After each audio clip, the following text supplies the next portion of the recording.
right. Let this gentleman.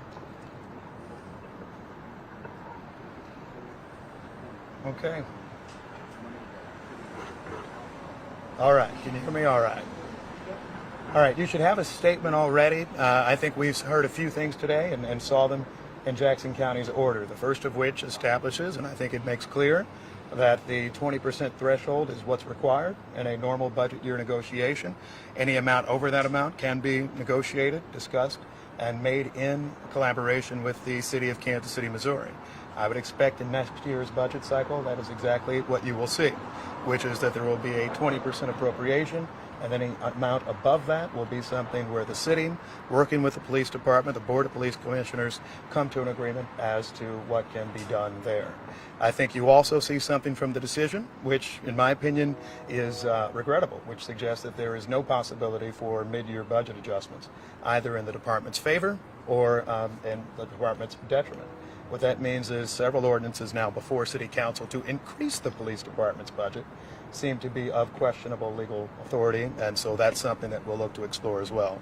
A few other points that I'm happy to take your questions. City Council, in last year's budget, myself and all of us, I believe, voted to authorize up to 1,413 law enforcement positions. There are a little above 1,200 law enforcement positions right now filled in the Kansas City Police Department. I call now on the Board of Police Commissioners to make sure those positions are filled. There are the funds there. They are appropriated at the beginning of the year. Whatever moves and changes they've made to not fund them should be addressed. There's money in the budget for enough officers to take care of the issues that challenge our city.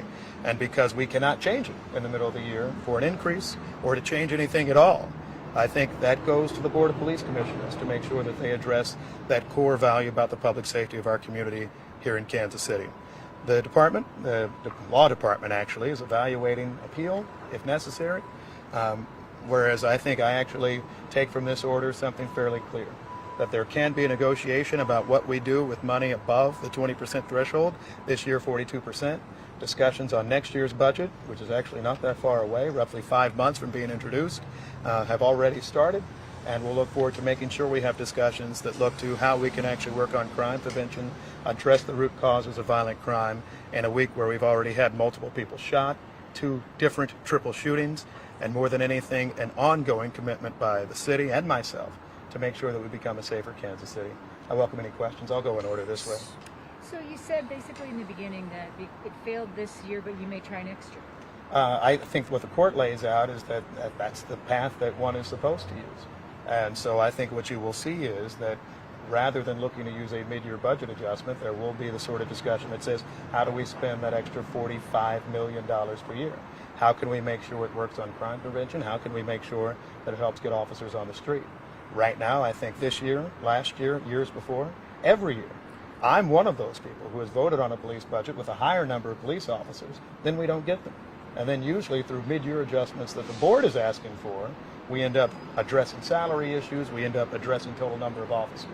It seems like next year this will have to be the sort of thing that's determined at the beginning of the budget year, and I think that's a way we can make sure that there continues to be some approach to addressing all causes of violent crime and making sure the department holds up its obligations to hire the number of officers appropriated as opposed to having 200 less than the appropriation that we basically have right now, and making sure they're addressing things like officer salaries, among other things, not endeavoring to do it through mid-year budget adjustments, which I think has been detrimental not just to the people of Kansas City, but to law enforcement in Kansas City. Are you disappointed? I would say this. I'm currently a party in lots of pieces of litigation in Jackson County and in the Missouri Court of Appeals. I've gotten quite used to it. I think that we have seen courts make different decisions as recently as Missouri Medicaid expansion, where at the circuit court level, proponents lost. They won in the Court of Appeals. They won at the Missouri Supreme Court.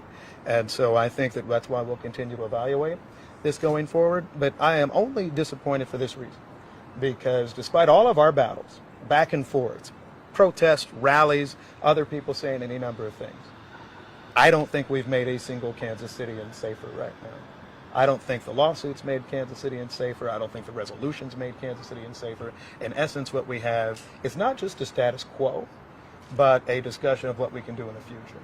I'm excited to actually do that something in the future that takes a step to make us safer. I spent last week with the mayors of New Orleans, Tampa, St. Louis. The mayor of Tampa talked to me about how their violent crimes have consistently gone down year over year through creative approaches to how you address public safety. The mayor of New Orleans talked about efforts that they're having. We don't have that conversation enough in Kansas City, and we don't have that conversation enough with the police department and with the Board of Police Commissioners. So that conversation has to wait 5 months, I guess, but I still look forward to having it, and I appreciate, frankly, that this court has done something that no other court has done, which has laid out that it is entirely lawful for the city of Kansas City to have a discretionary approach to how we spend anything over that 20% threshold. So I think that lays out that we can be in the same discussion next year, and that it wouldn't follow with a lawsuit right after. Any questions for us? Yeah, for people who might not understand, why is it that there are 200 fewer officers than our budget before? Can you maybe explain that to people who are confused? I have trouble actually explaining why there are 200 fewer officers than the budget number. I mean, candidly, the department would tell you that it's because they have to estimate all types of other expenses, and then there are costs to, I think, addressing overtime and other issues, and so they couldn't fully fund all the officers with the budget allocation at issue. I disagree. I think that what we saw from the court today was saying basically, once that budget is adopted, it is frozen. And so the budget as adopted said 1,413 officers. And I have been asked time and again from members of the public, why don't we have 1,413 officers? Why do we continue to lose officers? The answer is often pushed back to city council or mayor. I think the answer right now is within the police department itself, the Board of Police Commissioners, and that's something that they need to address. If it says in the clear, unambiguous budget document that the court wrote about today that there need to be 1,400, well, that 1,413 officers are what's in the budget and it's what can be funded, then frankly that's what we should get to. And that's where I think myself, the city council, and anyone in the public should say that we should actually look to find some answer for why that's not the case. Any other questions for us? Just to Well, go ahead. I'll come around. Sorry. Yeah, I know you're holding a long time. I guess I just wanted to see if you could weigh in on DOJ being in town. What are those discussions? You know, to the question I just had a moment ago from public radio, I think DOJ being in town and telling us that there is a way that things get better suggests to us that we have to keep trying for those things to get better. The way to actually get out of our violent crime consistent crisis is not to actually say, let's just do the same old thing, and instead say, let's actually look at creative solutions that are being used in other cities. That's the sort of thing that I would hope that we take from the Department of Justice being here today, and recognize that DOJ's efforts aren't just exclusively in things like Operation Legend. It's not always just more federal law enforcement. It's also finding ways that we can have strategies that have worked in other cities work here. And that's what I think DOJ is emphasizing today. Any questions for you, ma'am? Yeah, ma'am? Any questions? No? Michael? Several. Yeah, never would have thought. Number one, Yeah. it sounds like what you're saying, Mayor, is that beyond the 20%, these are going to be a top 7 negotiation. That's correct. Tell me about that. I mean, Yeah. it's going to be trench warfare on dollars? You know, I would never think that it's necessarily trench warfare, but here's the deal, Michael. I have lived here, I've been watching you most of my life, and we have had the same types of issues again and again. With violent crime in Kansas City, we create a one-off new program, and what we don't do is have that sustained follow-through that I think we need to try to make sure that we're telling the people of Kansas City we're not going to shrug our shoulders at the end of the year and keep saying the same thing, keep seeing the same thing. And so for me, this will be a difficult conversation.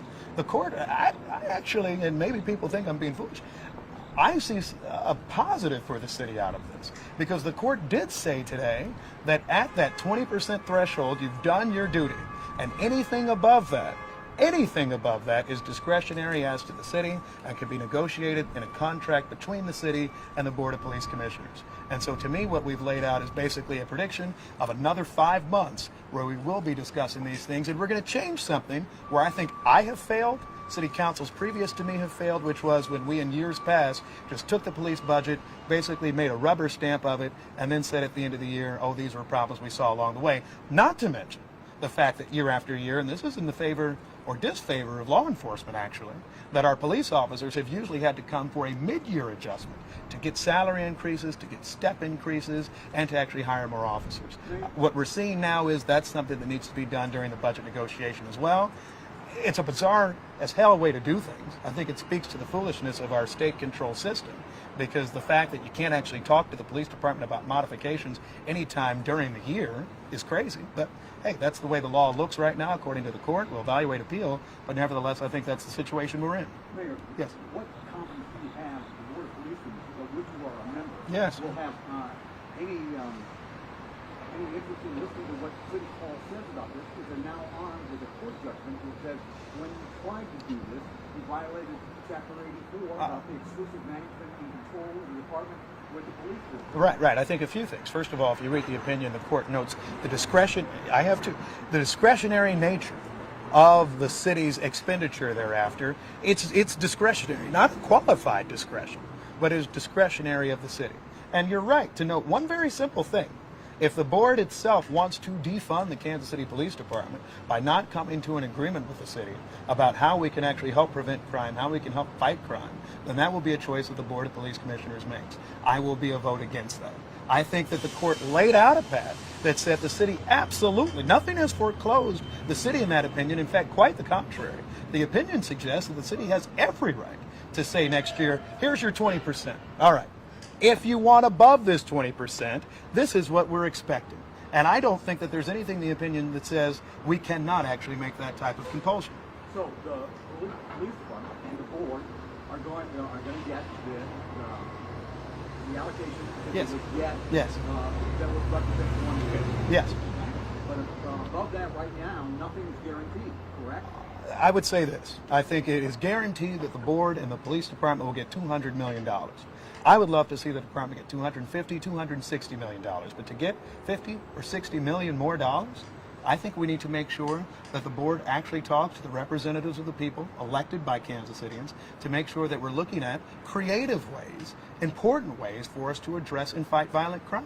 And importantly, to make sure that if you say you're going to have 1,400 police officers budgeted, you actually have 1,400 police officers. You don't have 1,200 and then say, woe is me in the middle of the year, we need more money because we decided to spend it on something else. But respectfully, Yep. one more here.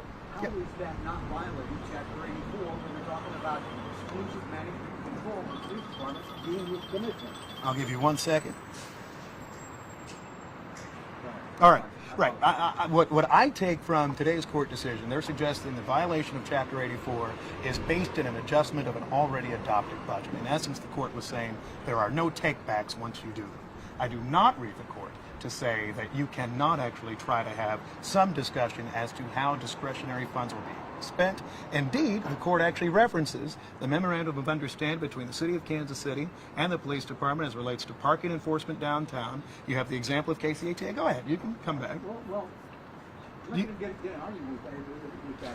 They're saying, yeah, those sorts of deals can get struck, but there's no evidence of any sort of financial emergency on behalf of the city. I understand that. That would necessitate the sort of move that the city council has made. So I understand that point, but what the court didn't say, and I think what you are seeing, the court did not say that, well, a parking enforcement contract is okay because it's only $2 million. I think their citation to the parking contract is to say that they can engage in any type of obligation or arrangement they wish.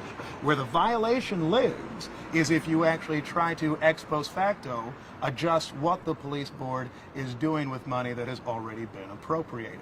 And I understand you made the point, which I kind of took from the court as somewhat dicta, which was to say there was not a fiscal emergency this year.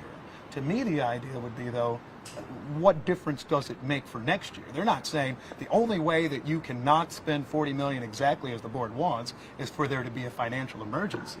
What they are saying instead is that you can actually only, right, well, you have to give the $200 million, right, that 1/5, for the rest. You can use it in a parking enforcement contract. You could use it in just giving it away to them willy-nilly. And to your point, and I don't disagree with you on this, the Board of Police Commissioners can absolutely say, we will not agree to anything. We want that extra money. We're just going to take that extra money, and if you don't give it to us, then you just don't. And this is where your argument for trench warfare comes from, because that's exactly where it will be. It's no longer, I think, a legal challenge. It's a political one. Does the board or does the city actually want to cry uncle first? And unfortunately, I think that's what Chapter 84 sets us up for. Do you fear, last year when this first started, you had some state legislators that said, well, we'll just raise the percentage. Yeah. Do you hear that? Oh, I absolutely expect them to do that. I mean, look, I expect certain state legislators to just raise the percentage. The question will be under the Hancock Amendment, which limits their ability to actually just create more tax obligations for the people of Kansas City without a vote. I don't think it's lawful for them to do so. So back to your question, I think we will get perhaps in another situation again where their cure is to actually try to change and compel the state to spend more. You will see another lawsuit that suggests that you can't make the people of Kansas City spend even more on it without actually giving us some source of funds to do it. And we'll end up in this back and forth fight for a long time. It shows the inanity, frankly, of our system. Everybody who's watching your television station tonight, except for Kansas Cityans, lives in a system where they get to have an interaction mid-year, any time of year, about how they can make their community safer and how they can fund their police department more or less or anything else. We don't have that in Kansas City, and I think that does a grave disservice to Kansas Cityans, and I think it will set up the exact battle that you're laying out. I'll play out the plays for you, because they're not that hard to know. You'll see appeals, potentially, from the city, from Gwen Grant, from others. So that side of the litigation keeps coming. You'll see the state legislature act and just say we'll increase the budget. You'll see lawsuits about that. We'll all go back and forth for years. The losers in this, in all of this, will be the people of Kansas City, will be our rank and file law enforcement, and will be anyone who actually just says, how the hell do we make a city safer after decades, after generations of problems like this one? Yes, ma'am. So just to be clear, so from this understanding, the city is obligated to give 20% of the budget, and the city has cannot have any That's say. no say in our- anything related to. That's what Michael and I were talking about. Yes, the city just has to give them 20%. And so the only thing that the city can have any say is over. And how much historically does the city give more than that 20%? Well, this year it was $45 million extra. Actually, this year it was $42 million extra. Then the ordinance added another $3 million. So next year, this would be close to a debate of about $50 million, most likely. That's the sort of thing that you are probably talking about. I hope we have a larger budget. We may not. It may be frozen due to COVID slightly, but it'll be between $40 and $50 million that everybody will be discussing, debating, trying to figure out for next year. And I think what we've made clear is, from the city's side and the city's position, we are happy to spend that on law enforcement. We want to make sure that we're using that to have creative solutions for how we fight crime, how we don't see the same problem, how we aren't shaking our head about a triple homicide on Spruce, a triple shooting at the Ward Parkway bowling lanes. That is what I care most about. I don't care about battles with the legislature. I don't care about battles with the Board of Police Commissioners, because we'll all be replaced one day.